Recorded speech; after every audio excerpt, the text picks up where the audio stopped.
Morjes kaikille ja se on Jikoma Pro täältä ja nytten olisi tällainen tutoriaalivideon aika. Ja myös sovelluksen esittelyvideo. Eli on Play-kaupassa sovellus, mä voisin näyttää sen muuten täältä. Pixel Art for MCPE demo.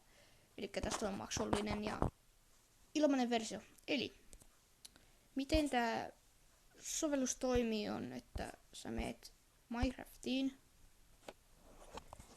Ja no tuolla taustalla näkyy, mutta mä voin tehdä uuden maailman. Eli painat, että no mä teen uuden noin. Joo, mennään Jikoma noin. Ja Creative.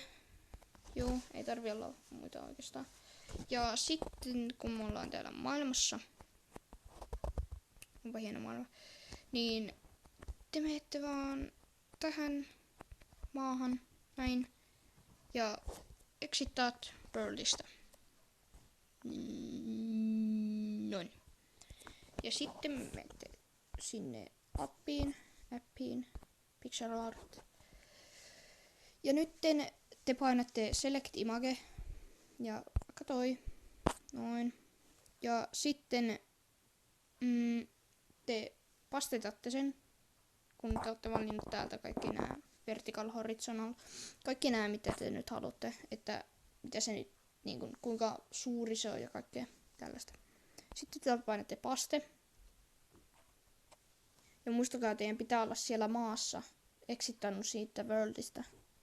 Mun mielestä se pitää olla maassa. Ja sitten the creation has been successfully pasted into your world. Ja sitten vaan painatte Open MCPE, noin. Sanoin sen oikein. Ja sitten menette tuohon Jikoma. Ja olemmeko saapuneet? En näe mihinkään ole saapunut. Ja siinä. Miksei se... Ok.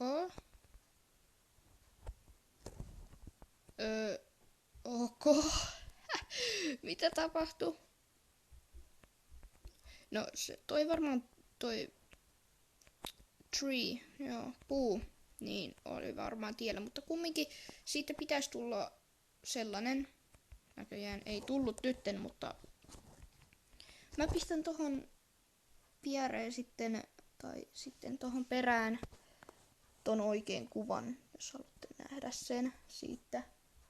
Niin se oli tällainen video, vähän erilainen. Mä tein tällä teitä tutoriaaleja nyt aika paljon, mutta joo. Se oli semmonen video. Ja se oli Jikoma Pro täältä ja I'm out!